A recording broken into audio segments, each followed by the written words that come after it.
नमस्कार, स्वागत है साहित्यिक झरोखा चैनल पर। आज हम करेंगे प्रेमचंद जी का प्रसिद्ध निबंध सांप्रदायिकता और संस्कृति। इस निबंध की अगर बात करें तो ये सत्य प्रकाश मिश्र द्वारा संपादित प्रेमचंद के एक श्रेष्ठ निबंध नामक निबंध संग्रह में संकलित है। देखिए, नाम से ही स्पष्ट है कि यहाँ पर संप्रदाय और संस्कृति दोनों पर विचार किया गया है। प्रेमचंद जी यहाँ पर क्या कहते हैं कि सांप्रदायिकता सदैव संस्कृति को साथ लेकर अपना क्रूर खेल खेलती है। यानी क्रूर खेल कौन खेलती है? सांप्रदायिकता। किसका सहारा लेकर? संस्कृति को सहारा बनाकर या संस्कृति का साथ लेकर। सांप्रदायिकता को अकेले बाहर निकलकर खेलने में लज्जा का अनुभव होता है। जिस प्रकार गधा शेर की खाल ओढ़ जंगल के जानवरों पर रोब जमाता है, उसी प्रकार सांप्रदायिकता संस्कृति की खाल ओढ़े ही समाज का नाश करती है। हिंदू और मुसलमान अपनी संस्कृति की रक्षा करना अपना अपना कर्तव्य समझते हैं। उन्होंने भारतीय संस्कृति के दो भाग कर दिए हैं, जबकि भारत में ये दोनों संस्कृतियां एक दूसरे से घुली मिली हुई हैं। वस्तुतः दोनों का अलग अलग कोई अस्तित्व नहीं है, परंतु आधुनिक परिवेश में ना हिंदू संस्कृति सर्वोपरि है और न मुस्लिम, बल्कि आर्थिक संस्कृति सर्वोपरि है। यानी ना तो हिंदू प्रधान है ना मुस्लिम प्रधान है, अगर कुछ प्रधान है तो धन यानी आर्थिक संस्कृति, और महत्वपूर्ण भी। इसके सामने अन्य सभी संस्कृतियां बोनी समझी जाती हैं। यद्यपि हिंदू और मुसलमान दोनों अपनी संस्कृतियों और अपने धर्म पर आधारित समझते हैं, परंतु अलग अलग धर्म के बाद भी इन दोनों में कोई विशेष अंतर नहीं जान पड़ता। हिंदू अगर मूर्ति पूजा में विश्वास करते हैं तो मुसलमान कब्र पूजा करते हैं। दोनों धर्मों में कुछ ऐसे भी व्यक्ति हैं जो धर्म में विश्वास नहीं रखते, अर्थात नास्तिक है। यानी दोनों की ये खासियत एक जैसी है या दोनों की जो विशेषताएं हैं लगभग एक समान है। कुछ लोगों का मानना है कि इन दोनों संस्कृतियों में भाषा का अंतर है, परंतु भाषा के आधार पर भी दोनों को अलग अलग नहीं किया जा सकता। मुसलमान उर्दू को अपनी मातृभाषा समझते हैं, जबकि महरासी मुसलमान उर्दू को जानता तक नहीं। फिर हिंदू मुसलमानों की भाषा कैसे हुई? फिर उर्दू मुसलमानों की भाषा कैसे हुई? बंगाली मुसलमान भी उर्दू नहीं समझता, जिस तरह बंगाली हिंदू। हिंदू और मुसलमान दोनों एक ही भाषा बोलते हैं। सीमा प्रांत का हिंदू भी पाश्तो उसी तरह बोलता है जैसे वहाँ का मुसलमान। यहाँ पर लेखक के कहने का भाव क्या है कि भाषा भी कोई विशेष अंतर खड़ा नहीं करती है, चाहे वो उर्दू भाषा है चाहे हिंदू भाषी लोग हैं। क्यों? क्योंकि जो मुसलमान है, ज़रूरी नहीं कि सभी मुसलमानों की भाषा उर्दू हो और सभी उसे बखूबी जानते हो, ऐसा नहीं है। इसका क्या प्रभाव रहता है? इस भाषा के क्षेत्र को अगर देखें तो यहाँ पर जो रहने का क्षेत्र है या जिस इलाके में उनका निवास है वो ज़्यादा महत्वपूर्ण है। वो जहाँ जिस इलाके में जो लोग रहते हैं वो वहाँ की भाषा से प्रभावित होते हैं। वहाँ किसी धर्म का कोई विशेष प्रभाव नहीं, हिंदू और मुस्लिम का कोई प्रभाव नहीं, बल्कि उस क्षेत्र की भाषा ज़्यादा प्रभावशाली नज़र आती है। वेशभूषा भी दोनों धर्मों के लोगों की लगभग एक सी है। हिंदू स्त्रियां भी मुसलमान स्त्रियों की भांति सलवार कुर्ता ओढ़नी पहनती है। जैसे हिंदू सिर पर पगड़ी बांधते हैं, उसी प्रकार मुसलमान भी सिर पर पगड़ी बांधते हैं। दाढ़ी रखने का रिवाज लगभग दोनों धर्मों के लोगों में है। बंगाल में पहनावों को लेकर हिंदू मुसलमान को अलग अलग नहीं किया जा सकता। वहाँ हिंदू मुस्लिम स्त्रियाँ दोनों ही साड़ी बांधती है। हिंदू और मुसलमान पुरुष दोनों ही कुर्ता और धोती पहनते हैं। जब से मुसलमानों में तहमद प्रथा चली है, तब से सांप्रदायिकता को पनपने का कारण मिल गया है। तो यहाँ पर एक प्रथा का जिक्र उन्होंने किया है, वो है तहमद प्रथा। तहमद प्रथा से तात्पर्य यहाँ पर क्या है?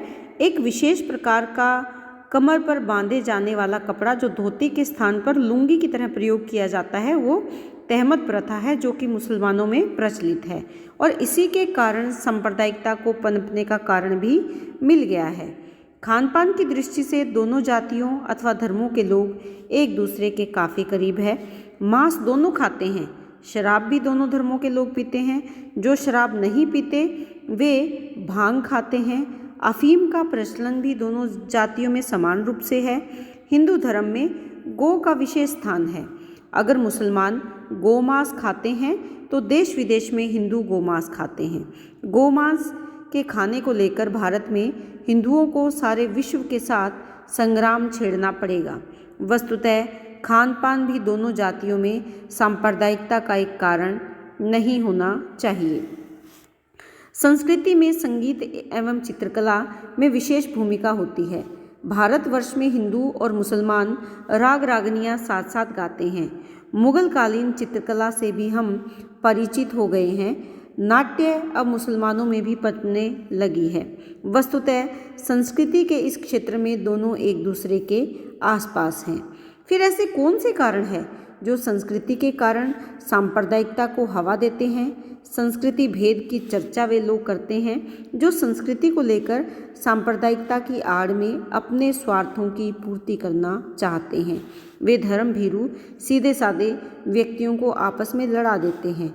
हिंदू और मुस्लिम संस्कृति की रक्षा का भार कुछ लोगों के कंधों पर है या कुछ लोगों के ऊपर आ जाता है। तो यहाँ पर क्या कहना चाहते हैं प्रेमचंद जी कि चाहे वेशभूषा की दृष्टि से है, खान पान की दृष्टि से है, चाहे संस्कृति की दृष्टि से है, अगर गहराई से विचार किया जाए तो दोनों ही धर्मों में किसी प्रकार का भेद नहीं है। लेकिन कुछ ऐसे लोग हैं जो अपने स्वार्थों के लिए ऐसी चर्चा करते हैं या इस प्रकार से भड़काऊ भाषण देते हैं जिससे कि दोनों संस्कृतियों में आपसी टकराव उत्पन्न हो जाता है। हिंदू और मुस्लिम संस्कृति की रक्षा का भार भी कुछ लोगों के ऊपर आ जाता है और वे इस बोझ के नीचे दबने का बहाना बनाकर संपूर्ण समाज को झुलसने के लिए मजबूर कर देते हैं। धर्म संप्रदायों में भेद कर वे आपस में झगड़े करवा देते हैं। ये संस्थाओं के ठेकेदार बनकर आम जनता को गुमराह कर देते हैं तथा जनता के सुख दुख से उन्हें कोई सरोकार नहीं होता। उनके पास कोई सामाजिक या राजनीतिक कार्यक्रम नहीं होता कि जो राष्ट्र के हित में हो। इस प्रकार वे एक दूसरे को मरवाकर अंग्रेजी शासन के समक्ष फरियाद करना तथा अंग्रेजी शासन की जड़ों को मजबूत करते हैं। वे हिंदू अथवा मुसलमान शासन को न देखकर विदेशी शासन को देखकर ज़्यादा खुश होते हैं।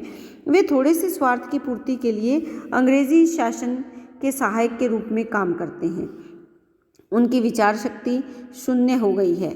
उनके पास कोई ऐसा विचार नहीं कि वे हिंदू और मुसलमान को मिलाकर राष्ट्रीय हित में कार्य करें। ये सांप्रदायिक संस्थाएं मध्य वर्ग के व्यापारियों, जमींदारों, तालुकेदार तथा धन लोभियों की हैं। वे जनता पर शासन करने की फिराक में होते हैं ताकि आम जनता को डरा या धमका सकें। जनता के दुख से उन्हें कोई सरोकार नहीं है।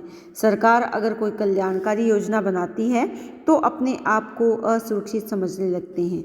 वस्तुतः उन नीतियों का विरोध करते हैं। निजी हितों के लिए ये आम आदमी को लड़वाते रहते हैं। इस चाल पर इनका प्रभुत्व जिंदा है। यानी यही कारण है कि वो अपने आप को जिंदा बनाए हुए हैं और लोगों पर राज कर रहे हैं। कारण क्या है? फूट डालो, राज करो। अंग्रेजों के चापलूस बनकर भारतीयों को धर्म के नाम पर लड़वा कर अपने स्वार्थ सिद्धि में लगे हैं। लोगों को खूब लड़वाओ और एक दूसरे को नुकसान पहुंचाओ। मज़े की बात यह है कि ये वे लोग जो दूसरों का खून बहाते हैं स्वराज्य की बात करते हैं। ये लोगों को आश्वासन देते हैं कि वे उन्हें स्वराज्य दिलवाएंगे। इतिहास में गलत परंपराओं को जन्म देते हैं। इतिहास विषय को गलत तरीके से बच्चों को पढ़ाया जाता है। लेखक कहता है कि वह दिन मुबारक होगा जब पाठशालाओं से यह इतिहास उठा दिया जाएगा। यह युग सांप्रदायिकता फैलाने का नहीं है बल्कि आर्थिक सुधारों का है ताकि आम आदमी को लाभ पहुंच सके। आम जनता के पनपे अंधविश्वास, पाखंड और गलत नीतियों को खत्म किया जा सके। आम जनता अपनी संस्कृति से बेखबर है, परंतु कुछ निकम्मे, बेफिक्रे और पेट भरे लोग संस्कृति की दुहाई देकर सांप्रदायिकता को जन्म देते हैं। दरिद्र का सबसे बड़ा कार्य प्राण रक्षा है। यही उसकी सबसे बड़ी समस्या है। वह संस्कृति जिसको सामने रखकर वे लड़ रहे हैं उसमें था ही क्या? यानी जिस संस्कृति के लिए लड़ाई कर रहे हैं प्रश्नात्मक शैली का प्रयोग किया है, प्रश्न किया है कि जिस संस्कृति के लिए लड़ाई चल रही है उसमें था ही क्या। जनता मूर्छित थी और उस पर धर्म और संस्कृति का मोह छाया हुआ था। और अब जैसे जैसे आम जनता सचेत एवं जागरूक हो रही है, उनको खबर होने लगी है कि वह संस्कृति केवल लुटेरों की थी, जो राजा, विद्वान और सेठ बनकर आम जनता को दोनों हाथों से लूटती थी। वह अब अपने जीवन की रक्षा करने में ज़्यादा ध्यान देता है, न कि संस्कृति की रक्षा में। अब वह पुरानी संस्कृति के मोहजाल से छुटकारा पा चुका है। सांप्रदायिकता उसकी आर्थिक समस्याओं को हल करने की बजाय उसको चिरस्थायी रूप से परतंत्र बनाने में के कार्यक्रम पर चल रही है।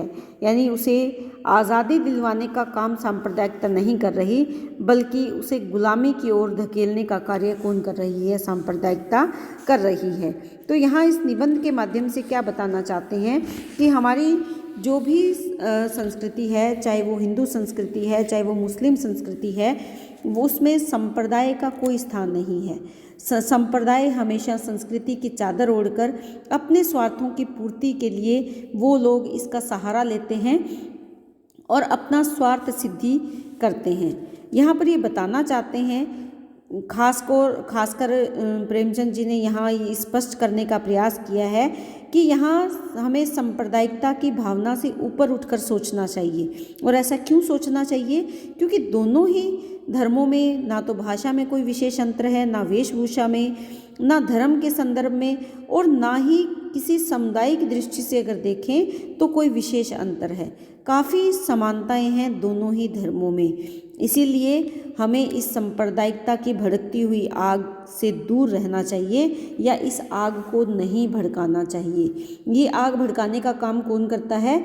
जो संकीर्ण मनोवृत्ति के लोग हैं, वो अपने स्वार्थ के लिए इसको भड़काते हैं। किसको? सांप्रदायिकता की आग को।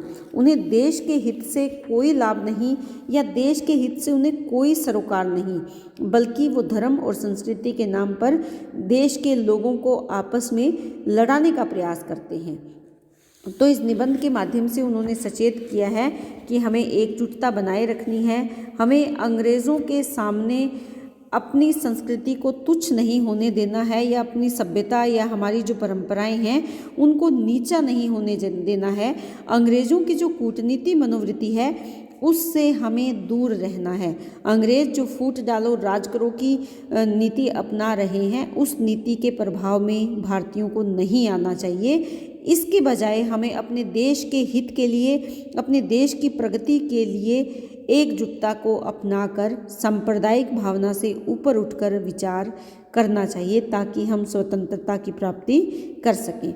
1934 ईस्वी में ये निबंध लिखा गया है। उस समय हम परिस्थितियों के अनुकूल अगर देखें तो हम गुलामी का जीवन जी रहे हैं, और इस ऐसे समय में गुलामी से मुक्ति का अगर कोई मार्ग है तो वो एकता है। किस में एकता? धर्म में एकता, संप्रदाय में एकता, आपसी वैमनस्य का त्याग करके हम इन सब संकीर्ण बातों से ऊपर उठकर अगर विचार करें तो हम अपने देश की रक्षा कर सकते हैं, अंग्रेज़ों से सुरक्षा कर सकते हैं और आज़ादी की तरफ बढ़ सकते हैं। ऐसे ही विचार कुछ इस निबंध के माध्यम से उस समय प्रेमचंद जी देना चाह रहे हैं। और यहाँ पर अगर देखें तो उन्होंने अंग्रेज़ों की कूटनीति और मनोवृत्ति का यथार्थपरक शैली में चित्रण भी किया है। स्वार्थी नेताओं की मनोवृत्ति को प्रकट किया है। शब्दावली की दृष्टि से देखें तो तत्सम शब्द हैं, इसके साथ साथ विदेशज शब्दों का प्रयोग किया है। अभिधा शब्द शक्ति है, प्रसाद गुण है। अरबी फारसी के लोक प्रचलित शब्दों का भी बहुत सुंदर तरीके से प्रयोग किया है।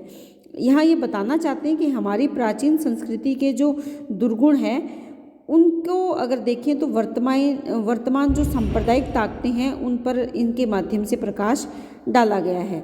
जो देश में दरिद्रता है या देश में जो गरीबी का माहौल है, उनसे जो अमीर लोग बेफिक्री का जीवन जी रहे हैं उसको भी इन्होंने स्पष्ट किया है। तो यहाँ यथार्थपरक शैली को विशेष रूप से उन्होंने महत्व दिया है। तो इसी के साथ उम्मीद करती हूँ कि ये निबंध व्याख्या की दृष्टि से आप बहुत अच्छे से कर पाएंगे। इसमें ऐसा कोई प्रश्न नहीं उठता कि इसमें बहुत मुश्किल है या आप नहीं कर पाएंगे। उस समय की परिस्थितियों को जानिए और जो संप्रदाय के नाम पर हमारे देश में समय समय पर झगड़े हैं या समय समय पर जो अराजकता उत्पन्न हो रही है उसकी ओर ध्यान केंद्रित करने का प्रयास प्रेमचंद जी ने किया है। तो बहुत बहुत धन्यवाद। इसी तरह चैनल से जुड़े रहें, लाइक शेयर सब्सक्राइब ज़रूर करें।